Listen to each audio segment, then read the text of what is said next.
have a story to tell you about how white women fail upwards when they've been objectively and overtly racist and dehumanizing, while brown and ethnic minority women pay the price for speaking out against their conduct. Oh yes, I do. This is Kate Clanchy, the acclaimed author of the Orwell Prize-winning memoir, Some Kids I Taught and What They Taught Me. A few years ago, there's a huge controversy in which readers and some fellow authors strongly criticized her for her use of racist, ableist, and dehumanizing language to describe her students in the book.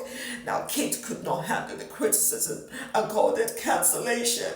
No, sweetie, that is not being cancelled. That is being held accountable. Yes, it's called accountability. Now, we all know that for some white people like Kate Clanchy, correction is an attack and instruction is an affront to their superiority. And when authors and activists like Manisha Rajesh, Professor Sunny Singh, and Shimei Solomon spoke out vocally and boldly about Kate Clanchy's misconduct, they suffered sustained attacks of depraved abuse against their person, liberty, and livelihoods. And now, 4 years later, it's about to start all over again. Why?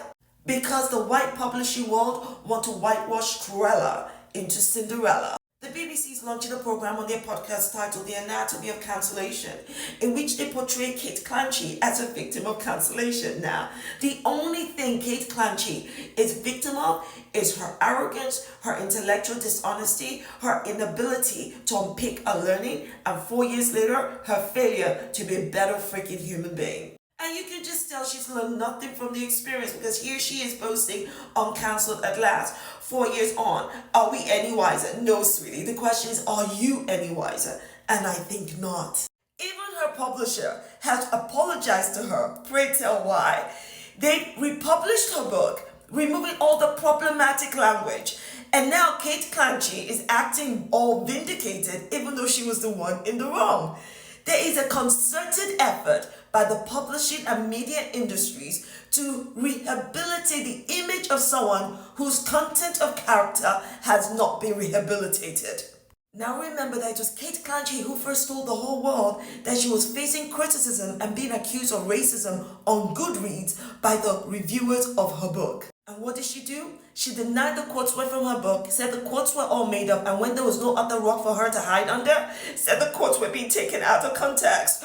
That's quite white.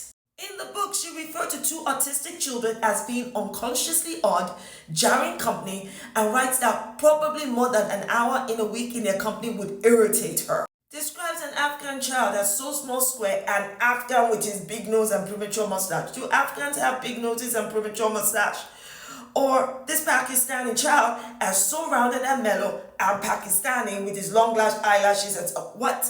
And their manners is that of a long-lost bazaar. What? Describes a girl as fat, swath of freckly flesh bulging out. I can't even finish reading it. Imagining M to see him more like a big black sex object. What? A Jewish student is having a fine Ashkenazi nose. What the hell is an Ashkenazi nose? Is that feeding into that whole trope about Jewish noses? What? Chocolate colored skin, almond shaped eyes. Readers and fellow authors alike were legitimately correct in criticizing her choice of language. And now the whole narrative is to make her look like a saint, talking about how good she is with her students, how her work has promoted marginalized voices. And I'm like, no one is taking away from any good thing she's done. Stop changing the conversation. Good people are capable of doing bad things, and bad people are capable of doing good things. One doesn't cancel out the other. I don't dislike Kate Clanchy. I have no respect for her. Because after 4 years of being at the center of a controversy that shook the publishing industry, she missed the opportunity to use this as a teachable moment. But why would she? When the system was set up to prop up white people like her when they fall. It's the standard of exceptionalism that white people are accustomed to. Especially in the current climate we live in of emboldened racists, anti-wokeism, and white people claiming a false equivalence of oppression. The media and publishing industries are the systems propping oppressors to masquerade as victims.